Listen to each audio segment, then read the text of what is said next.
They were dismissed as relics of another century, yet on the Eastern Front, Soviet horsemen repeatedly outmaneuvered tanks, punched holes in armored lines, and shaped battles that should have belonged only to machines. How did cavalry survive, and at times outperform, Germany's mechanized forces in the largest industrial war in history? The answer reveals a side of World War II almost no one talks about. The presence of Soviet cavalry on the Eastern Front in the late 1930s and early 1940s can be understood only through the broader geopolitical, military, and logistical environment of the period. After the Russian Civil War, the Red Army maintained large cavalry formations due to the vast distances, underdeveloped infrastructure, and steppe terrain that still characterized much of the Soviet Union. By 1939, the Red Army fielded more than 32 cavalry divisions, though many existed on reduced peacetime strength. These units were concentrated primarily in regions such as the North Caucasus, Ukraine, Central Asia, and the Volga-Ural steppe, where rail networks were sparse and motorization remained limited. Cavalry formations offered mobility that trucks and armored vehicles could not reliably provide across long distances with limited fuel availability. Strategically, Soviet leadership viewed cavalry as a flexible tool capable of performing reconnaissance, raiding operations, and rapid exploitation during mobile warfare. Soviet military doctrine, shaped by theorists such as Mikhail Tukhachevsky before his execution in 1937, envisioned combined arms operations in which mechanized and cavalry units could cooperate to achieve deep penetration into enemy rear areas. Although purges devastated the officer corps, many cavalry commanders retained experience from the Civil War and the Polish-Soviet War, providing continuity in training and operational methods. Intelligence assessments in the late 1930s and early 1941 suggested that Germany possessed overwhelming mechanized capability. Nevertheless, the Soviet General Staff did not disband cavalry units, reasoning that mechanized forces would require extensive maintenance and would be vulnerable during the early stages of war, especially if retreating across broken infrastructure. Furthermore, cavalry could operate independently in terrain where motorized units risked immobilization. As of June 1941, the Red Army maintained 13 full cavalry divisions and 4 cavalry corps at various stages of readiness. Divisional strengths averaged between 6,000 and 9,000 personnel, equipped with approximately 64 artillery pieces and up to 2,000 horses. Public sentiment toward the military before the German invasion was shaped by propaganda emphasizing modernization while still portraying cavalry as a heroic remnant of past struggles. Soviet posters and training films presented images of horsemen charging across open fields, signaling continuity with Civil War traditions. However, the reality was more nuanced. Cavalry units underwent modernization with automatic weapons, anti-tank rifles, and light artillery to adapt to potential mechanized opponents. The emphasis remained on mobility rather than traditional shock charges. The outbreak of Operation Barbarossa in June 1941 dramatically altered the role of cavalry within the Red Army. The initial German offensive destroyed thousands of Soviet tanks and aircraft within days, disrupting communications and overwhelming mechanized units that were insufficiently prepared for rapid retreat. Amid this collapse, cavalry formations emerged as some of the few units capable of maneuvering around destroyed infrastructure. Reports from the Western and Southwestern fronts noted that cavalry divisions often succeeded in withdrawing intact, while mechanized units suffered catastrophic losses. The steppe and forest steppe regions of Ukraine and southern Russia proved particularly suitable for cavalry mobility. German intelligence underestimated the ability of horse-mounted forces to traverse marshlands, riverbanks, and broken terrain faster than motorized columns. This mismatch between expectations and operational reality enabled Soviet cavalry to escape encirclement during the summer of 1941 and to regroup for subsequent operations. By August, Soviet command began forming new cavalry corps from remnants of destroyed mechanized units, recognizing that cavalry could quickly be built from available personnel and horses. Terrain remained a decisive factor. The logistical footprint of a cavalry division, though demanding in terms of fodder, was more resilient in areas where motor fuel was scarce. By the end of 1941, Soviet cavalry had become not an outdated vestige, but a central maneuver element used to stabilize collapsing fronts and conduct mobile operations. The stage was set for the increasingly prominent use of cavalry charges, both mounted and dismounted, in the vast steppe battles of 1942, as the Soviet High Command employed these forces to delay, disrupt, and occasionally break German mechanized formations during the most fluid stages of the Eastern Front.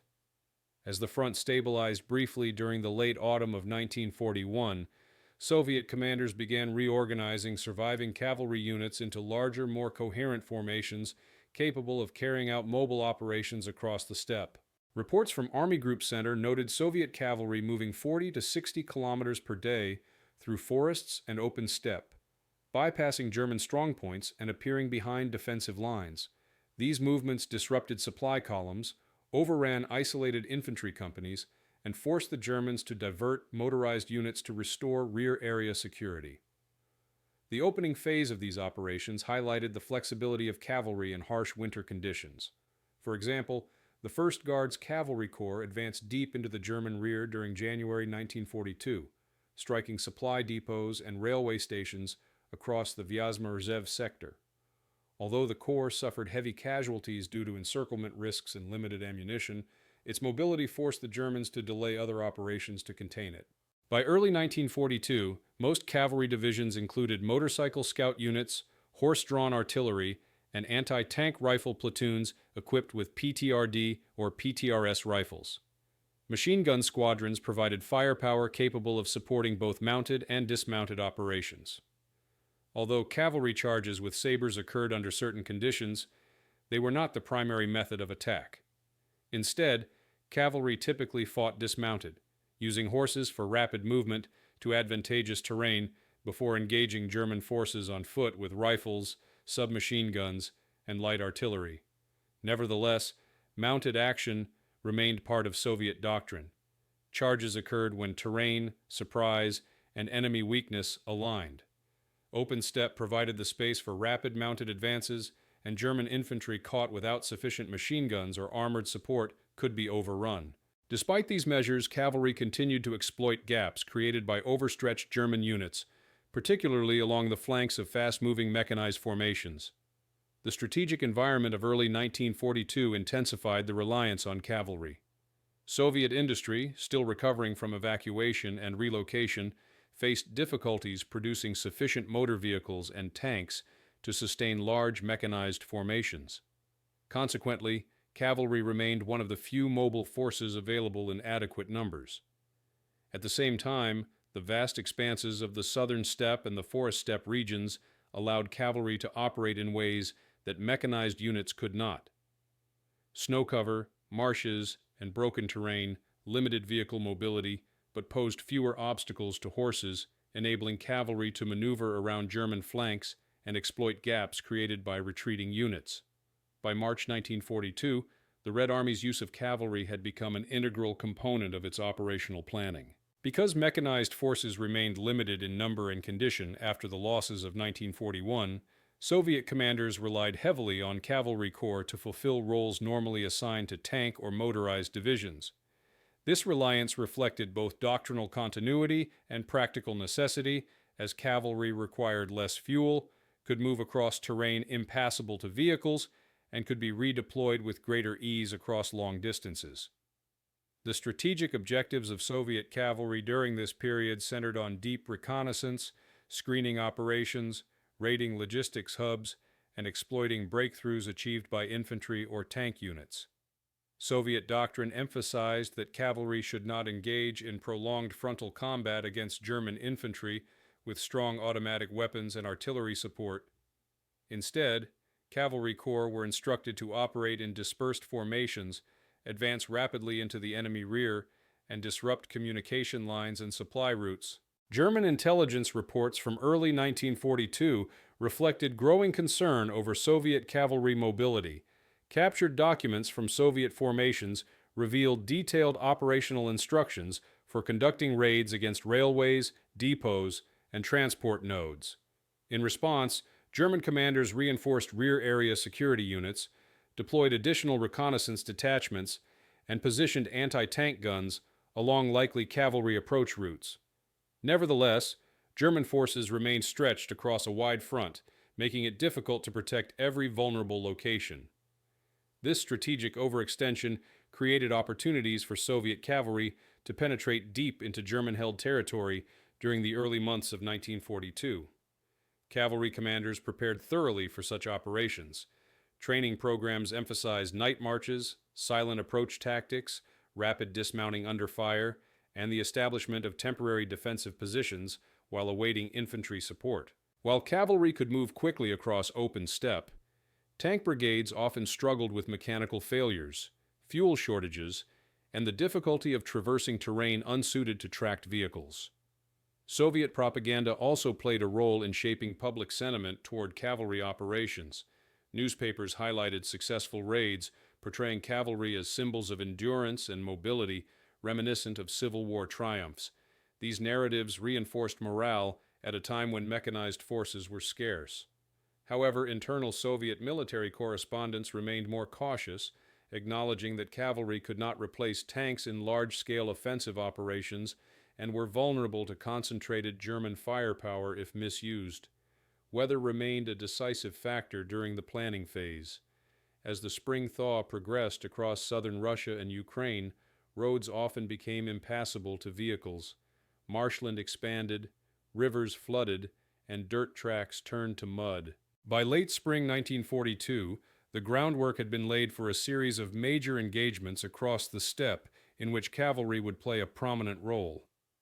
Soviet planners envisioned their cavalry corps operating alongside mechanized units to exploit opportunities created by offensive actions in the Donets and Volga regions. The increasing integration of cavalry into operational plans marked a transition from their earlier defensive and reconnaissance roles toward participation in deeper, more ambitious operations. The stage was set for the first large-scale clashes in which Soviet cavalry would confront German mechanized forces across open terrain, demonstrating both the capabilities and limitations of horse-mounted formations in modern warfare. However, the German counteroffensive that unfolded in the same area placed several Soviet formations at risk of encirclement. Cavalry divisions attempted to maneuver around German pincer movements by crossing the steppe at night and using ravines for concealment. During the battle, the 6th Cavalry Corps conducted a mounted advance across open ground to reach threatened Soviet infantry, covering more than 50 kilometers in less than 24 hours. Although this movement prevented immediate collapse, cavalry units encountered German motorized infantry supported by artillery and were forced into repeated dismounted engagements. These actions highlighted the speed and endurance of cavalry while revealing their vulnerability to coordinated German fire. Simultaneously, in the Don Basin, Soviet cavalry mechanized groups attempted to exploit gaps in German defenses. Soviet commanders adapted by emphasizing night operations, using the reduced visibility to close distances before German units could react effectively.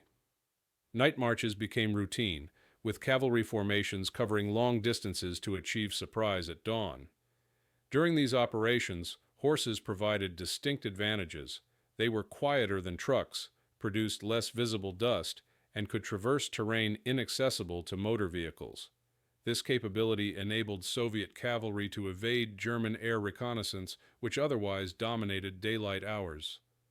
Civilian populations encountered during these engagements experienced a complex mixture of displacement, requisitioning, and uncertainty. Cavalry units frequently relied on local forage, placing strain on communities already affected by shortages. Villages situated near steppe tracks used by both sides often changed hands multiple times within days, subjecting residents to repeated requisitions and the destruction of food stores or grain. These units improved German ability to intercept cavalry raids and respond quickly to reports of Soviet movement across the steppe. German after-action reports from this period emphasized the need for continuous reconnaissance to counter cavalry mobility, noting that Soviet units frequently maneuvered beyond the range of German infantry and appeared unexpectedly along vulnerable routes. By late summer 1942, the first large-scale engagements between Soviet cavalry and German mechanized forces had revealed both the strengths and limitations of horse-mounted troops in modern warfare. While cavalry demonstrated impressive mobility across challenging terrain, they encountered increasing difficulty in breaking through fortified positions or resisting concentrated fire from mobile German formations. Soviet command responded by redistributing horses between divisions and requisitioning additional animals from regions behind the front. Equipment shortages also persisted. Cavalry units often lacked sufficient anti-tank weapons, forcing them to avoid direct engagements with German armor wherever possible. These shortages underscored the need for combined arms cooperation, particularly with tank brigades and artillery units capable of countering German armored threats. Despite these constraints, cavalry demonstrated adaptability in defensive scenarios. As German forces approached Stalingrad, Soviet cavalry units were frequently ordered to hold key river crossings or delay advancing infantry until reinforcements could arrive. In several instances, cavalry divisions fought extended defensive battles on foot, forming improvised defensive lines along ridges or within small settlements. Although cavalry could not stop major German offensives, their mobility and persistence disrupted supply routes, forced German commanders to divert resources to rear area security, and delayed the consolidation of German positions before key operations. These delays contributed indirectly to the shifting strategic balance during the approach to the Battle of Stalingrad. At the same time, cavalry units suffered mounting attrition in personnel and horses, requiring continuous reorganization. Their experiences during this period revealed both the potential and the limitations of mounted troops in modern warfare, shaping Soviet decisions as they prepared for the large-scale counteroffensives that would soon follow. During the Soviet counteroffensive launched in November 1942, cavalry forces reached the peak of their operational significance as mobile exploitation units capable of advancing across terrain that restricted mechanized formations. Cavalry regiments conducted mounted advances when enemy resistance was light, shifting to dismounted combat with automatic weapons when encountering fortified positions. German and Romanian defenders noted in their reports that cavalry often closed distances rapidly under the cover of snowstorms or early morning fog, exploiting limited visibility.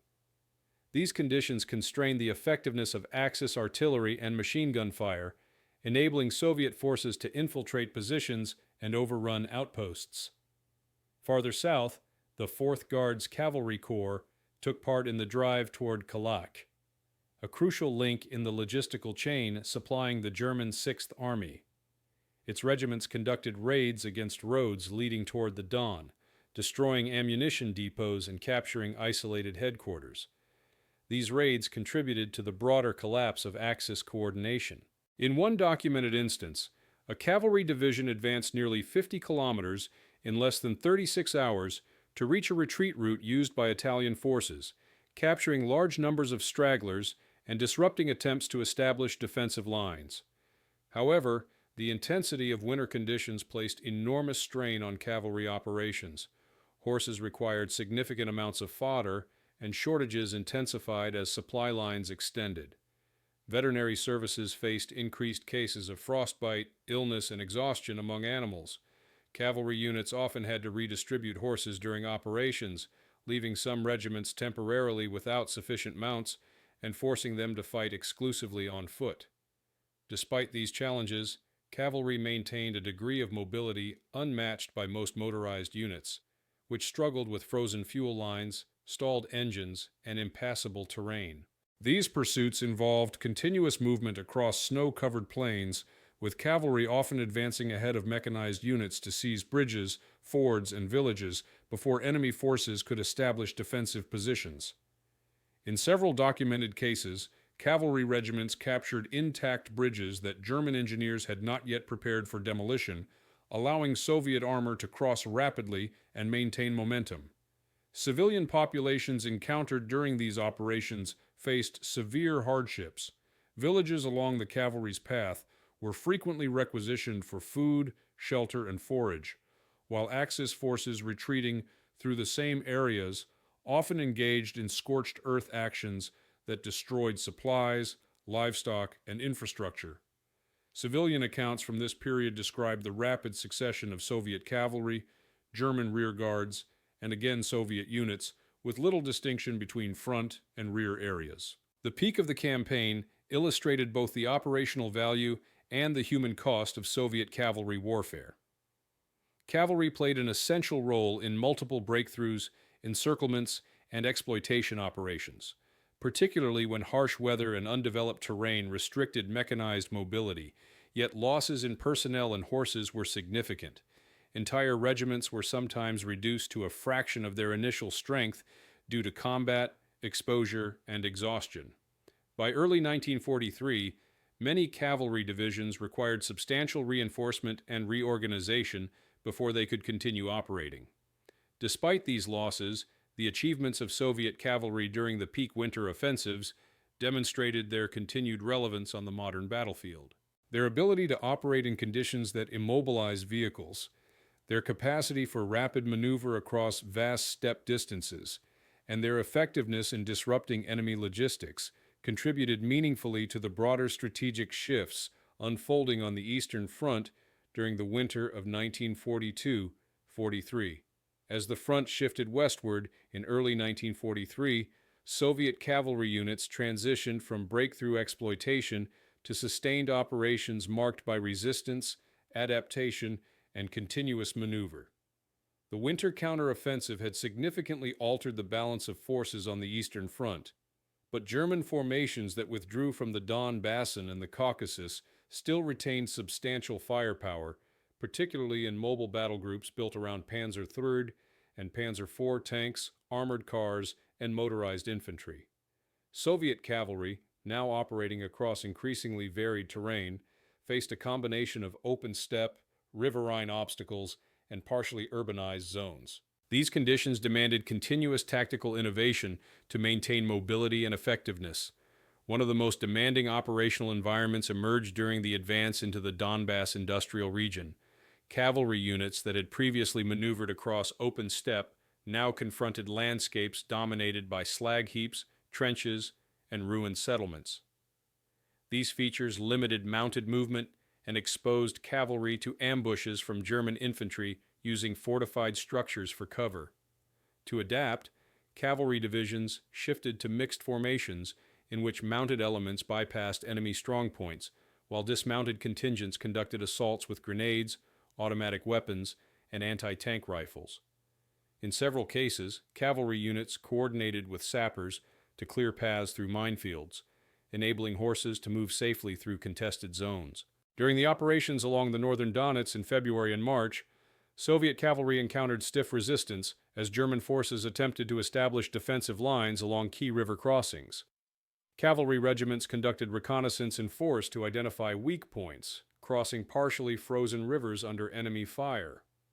In one documented operation, a cavalry regiment used improvised rafts to transport machine guns and mortars across the river, while mounted troops searched for natural fords. After securing a crossing, dismounted cavalry engaged in close combat to dislodge German infantry from positions overlooking the riverbank. These engagements demonstrated the versatility of cavalry units, capable of combining mounted mobility with infantry-style assaults. As the offensive progressed, cavalry also assumed increasing responsibility for countering German counterattacks.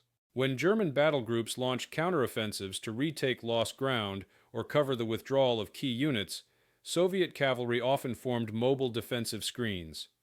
These screens relied on rapid mounted redeployment to threatened areas, followed by dismounted firing lines supported by light artillery and anti-tank rifles.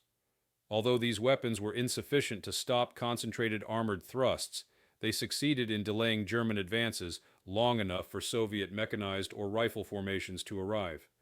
German reports frequently noted the difficulty of pursuing cavalry units, which could disengage quickly and reappear along a different axis of advance.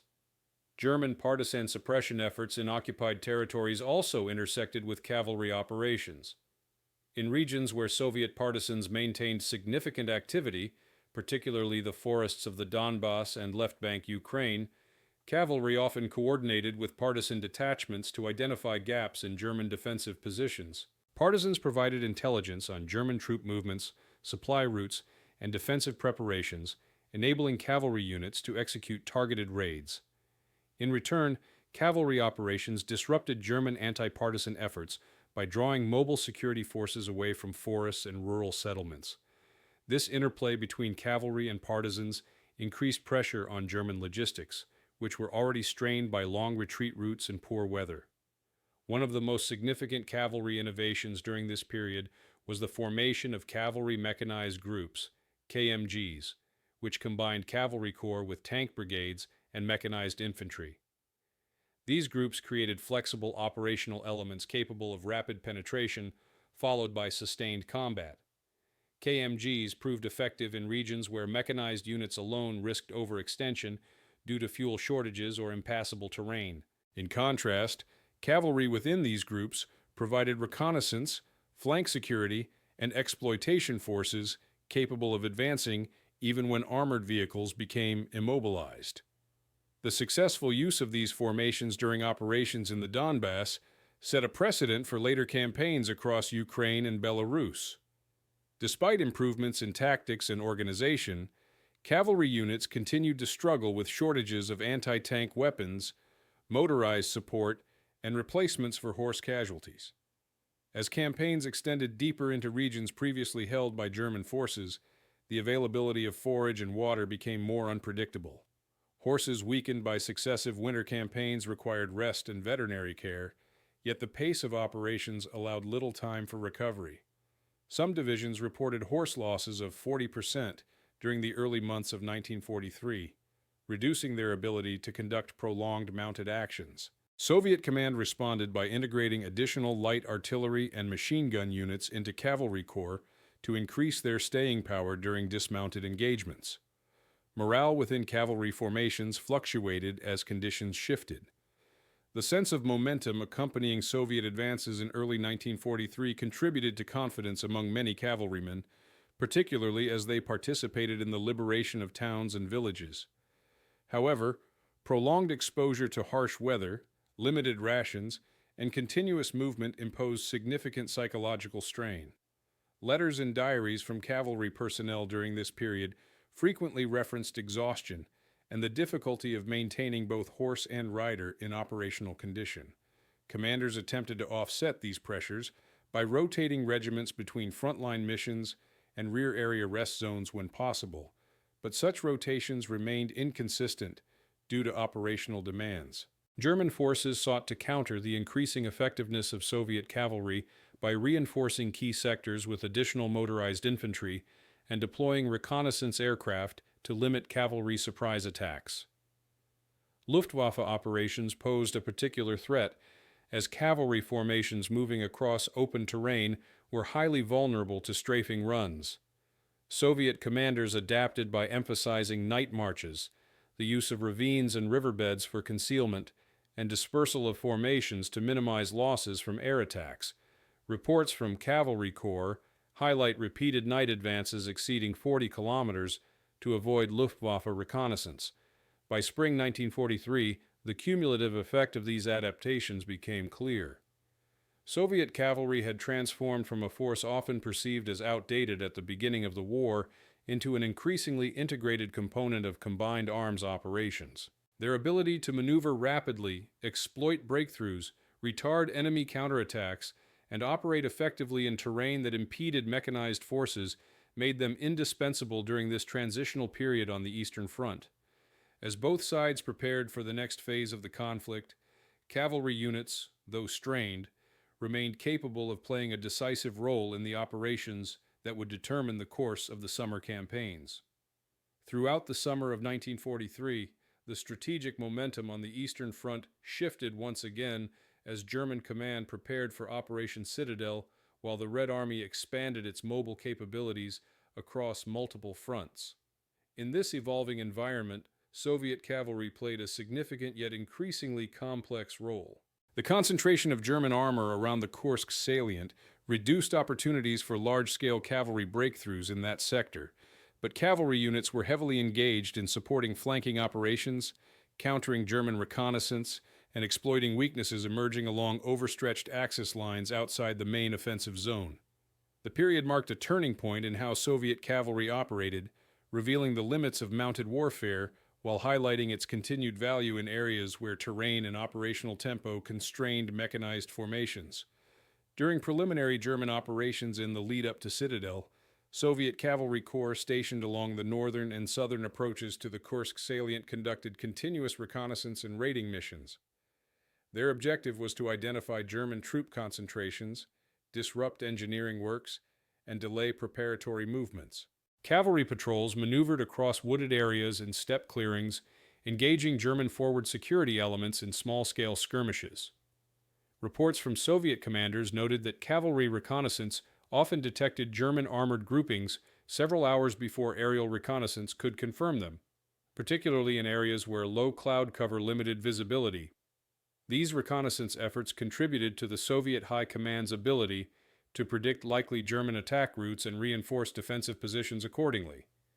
Although cavalry units did not participate directly in the heaviest fighting at Prokhorovka and other major armored battles, they assumed a critical role along the flanks of the Kursk salient, where they countered German attempts to widen advances or exploit temporary gaps.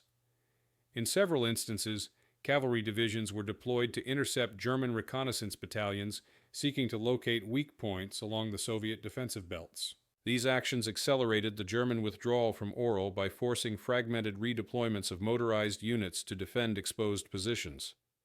Further south, during Operation Rumyantsev, cavalry played a vital role in pursuing German forces retreating from Belgorod and Kharkiv. These pursuits required rapid movement across rolling steppe terrain interspersed with river crossings and small settlements. Cavalry regiments often outpaced tank units, reaching river fords before German engineers could prepare demolitions.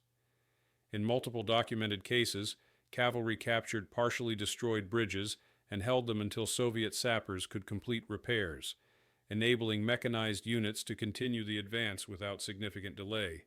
German after-action reports cited cavalry as a key factor in the speed of the Soviet pursuit, noting that mounted troops could not be outrun by retreating infantry or lightly equipped motorized columns. Resistance during these operations was intense. In several clashes near the Donets and Mias rivers, cavalry units were forced into defensive operations requiring coordinated use of anti-tank rifles, light artillery, and minefields. Although cavalry alone could not withstand concentrated armored assaults for extended periods, their ability to delay German advances long enough for Soviet tank brigades to arrive proved decisive in stabilizing several sectors. Terrain once again played a central role in shaping cavalry effectiveness. In regions such as the Upper Donbass and the forest steppe zone of eastern Ukraine, cavalry found advantageous routes through ravines, forest belts, and agricultural land that restricted armored movement. These environments allowed cavalry to conduct ambushes on German rear elements, particularly during night operations. German air power continued to pose a major threat, particularly during daylight. Strafing runs by ground attack aircraft forced cavalry to disperse widely, often stretching formations across several kilometers. Soviet commanders responded with strict movement discipline, organizing regiments into smaller groups and emphasizing concealed routes. Night marches became standard practice, with cavalry moving up to 40 kilometers per night to avoid Luftwaffe detection. By the time the Soviet counteroffensives of summer 1943 reached their full extent, cavalry had again demonstrated remarkable adaptability to the operational environment. Though increasingly overshadowed by mechanized formations in major offensives, mounted troops maintained critical roles in reconnaissance, pursuit, screening, and flanking operations.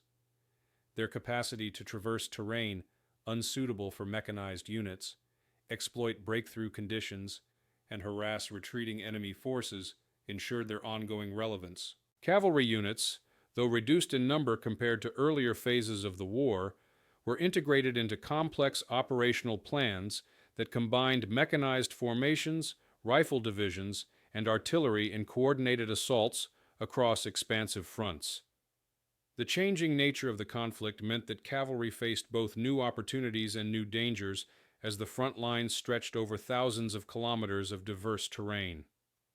One of the most significant shifting moments occurred during the Dnieper-Carpathian Offensive of early 1944, where Soviet forces sought to liberate right-bank Ukraine and force German units back toward the Carpathians and the pre-war borders of Poland. Cavalry mechanized groups played an important role in exploiting breakthroughs across the river and disrupting German retreat routes. In the Korsun-Shevchenkovsky operation, two Soviet cavalry corps operated alongside mechanized and tank units to encircle German forces concentrated inside the salient. Mounted units advanced along secondary roads and across agricultural fields softened by winter thaw, areas that slowed mechanized formations. Cavalry detachments captured several villages that served as German logistical nodes, cutting off escape routes and forcing German units to divert motorized reserves to contain the advancing cavalry. German attempts to break out of the encirclement brought cavalry into intense clashes with retreating infantry and armored vehicles. In several documented engagements, cavalry units dismounted to establish defensive lines aimed at holding narrow escape corridors. These defensive stands often involved the use of light mortars, machine guns, and anti-tank rifles to delay German counterattacks. Although cavalry alone could not stop the concentrated German effort, their actions slowed the breakout sufficiently for Soviet tank brigades and rifle divisions to close the ring once more. The operation underscored the ability of cavalry to hold ground temporarily and resist pressure from more heavily equipped forces, even under challenging conditions. As operations shifted westward, cavalry faced new terrain challenges. The forest belts and marshlands of Belarus during Operation Bagration presented environments where mechanized units struggled to maintain momentum. Cavalry formations took advantage of these conditions by infiltrating through wooded areas, raiding German supply lines, and striking isolated strongpoints. Their ability to traverse narrow forest paths and bypass marshy terrain gave them a tactical advantage over German units dependent on road networks. Several German after-action reports noted that cavalry incursions disrupted movement and created uncertainty about the location and strength of Soviet forces, complicating defensive planning. One notable cavalry action during Operation Bagration occurred near the Berezina River, where Soviet cavalry regiments advanced rapidly to seize crossings before German engineers could prepare demolitions. The capture of these crossings enabled mechanized units to continue the pursuit without significant delay. Cavalry patrols extended several kilometers ahead of the main Soviet advance, identifying German defensive positions and engaging in skirmishes with rear guards attempting to slow the Soviet advance. These operations contributed to the collapse of German attempts to form coherent defensive lines along major rivers. Despite these successes, cavalry units faced intensified resistance from German battle groups composed of mixed armor, assault guns, and mechanized infantry. These battle groups, designed to counter Soviet mobile elements, frequently launched counterattacks aimed at isolating or overrunning cavalry units operating ahead of the main front. In multiple engagements across Ukraine and Belarus, cavalry units were forced into defensive actions that required rapid consolidation of positions, coordination with attached artillery, and the use of natural terrain features such as forests and riverbanks. While cavalry could delay these attacks, prolonged defensive operations resulted in significant losses of personnel and horses. The changing nature of supply and logistics also influenced cavalry effectiveness. As Soviet operations extended further into German-held territory, access to forage became increasingly inconsistent. Horses weakened from prolonged marches across expanding fronts required frequent rest, yet operational demands often left little time for recovery. Veterinary reports indicated rising numbers of exhausted and injured animals, reducing the mobility of entire regiments. Soviet command responded by integrating more motorized support elements into cavalry corps, but shortages of fuel and vehicles limited this transition. Psychologically, cavalry units faced significant strain from the pace of operations and the changing battlefield environment. Earlier in the war, cavalry frequently operated in regions where they could rely on local forage and familiarity with steppe terrain. As they advanced into forested, swampy, and urbanized zones, cavalrymen encountered conditions that demanded constant tactical adaptation. Reports from political officers within cavalry corps highlighted the difficulty of maintaining morale during extended operations against well-prepared German defenses, especially when units suffered heavy casualties or lost substantial numbers of horses. Civilian populations also played an increasingly complex role during this period. In many liberated areas, local residents provided guides, intelligence, and supplies to Soviet cavalry units. However, in territories where German occupation policies had inflicted severe hardship, civilians were often displaced or reluctant to engage with any armed forces for fear of reprisals. German scorched earth tactics, including the destruction of villages, crops, and infrastructure, forced cavalry units to operate in regions with limited resources, further complicating supply efforts. By autumn 1944, the cumulative impact of cavalry operations across Ukraine, Belarus, and the Baltic region had become apparent. Cavalry continued to demonstrate value in reconnaissance, pursuit, and flanking roles, especially in terrain that restricted mechanized movement. Yet the nature of warfare increasingly favored mechanized units equipped with greater firepower and better protection. Many cavalry divisions were reorganized into cavalry mechanized groups or converted into mechanized units entirely. Still, cavalry remained essential during several critical moments in the late war campaigns, providing speed, flexibility, and operational reach in environments where other forces struggled. Their actions across expansive and varied terrain contributed significantly to the collapse of German defensive structures and the rapid advance of the Red Army toward Central Europe. The experiences of cavalry during this period set the stage for the final phase of their wartime role, marked by both diminishing operational prominence and continued strategic relevance in specific environments where mobility and adaptability remained indispensable.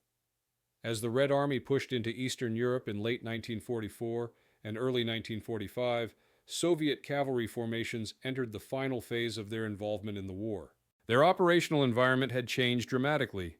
Dense urban areas, fortified lines, and mountainous regions increasingly dominated the advancing front, while German forces relied on improvised defensive positions, rearguard actions, and scattered armored elements to slow Soviet progress.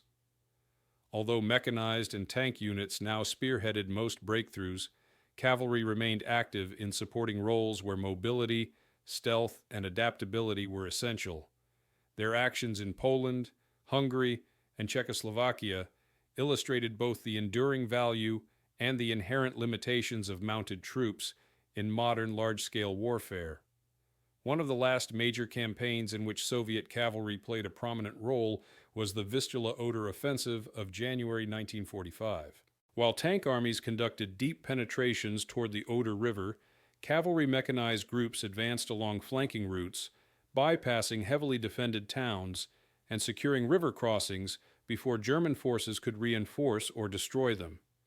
In the wooded regions of central Poland, cavalry patrols navigated narrow forest paths to encircle isolated German positions and cut telephone lines linking rear areas to frontline commands. These maneuvers contributed to the rapid Soviet advance, over 500 kilometers in less than a month, by disrupting German coordination and forcing defenders to react to threats from multiple directions.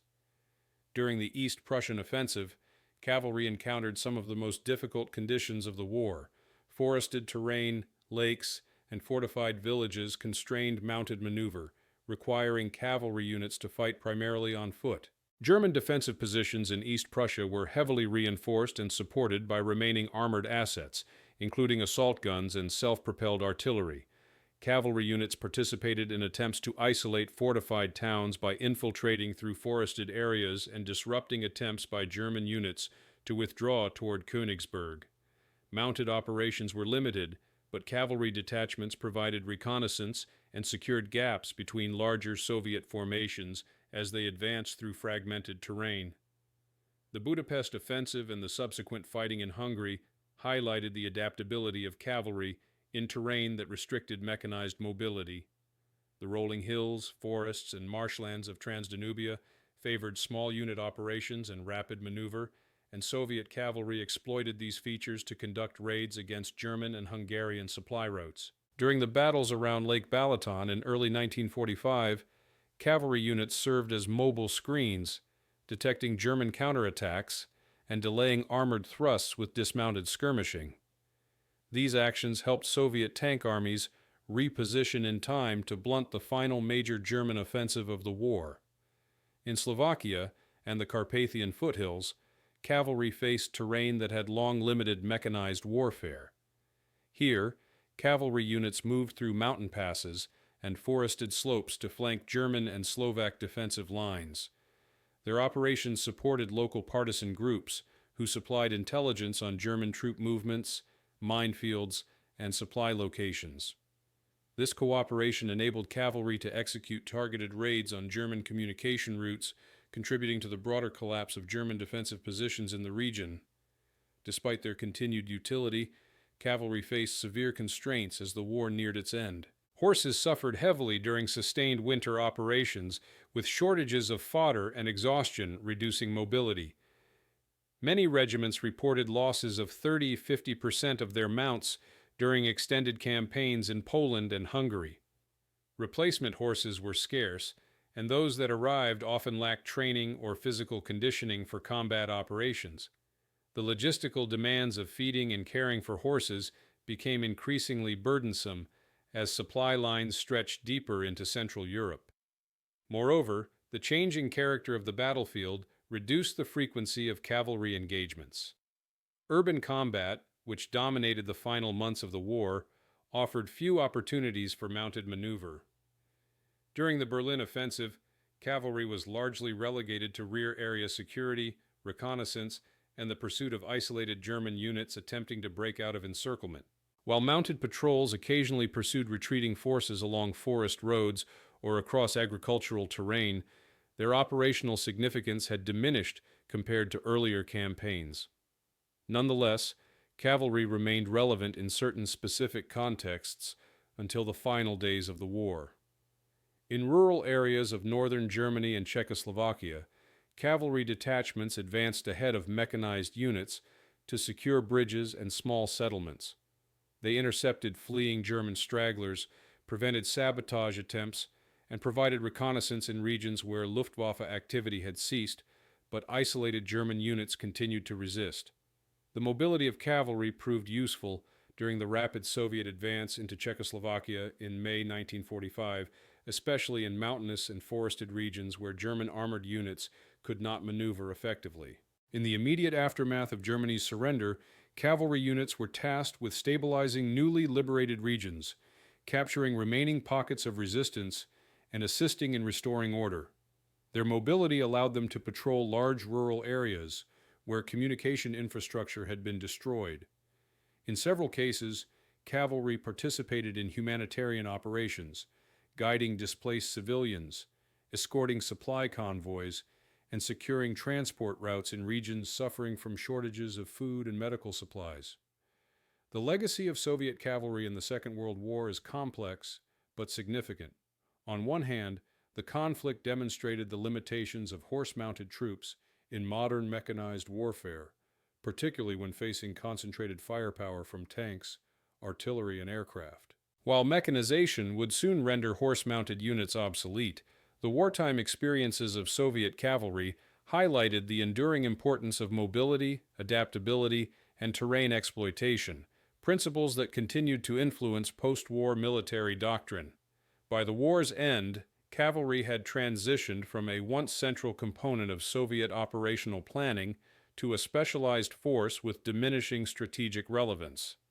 Yet their contributions across the steppe, river valleys, forests, and mountains of the Eastern Front played an important role in determining the course of the conflict. The final campaigns of 1945 marked both the culmination of their achievements and the closing of an era in military history.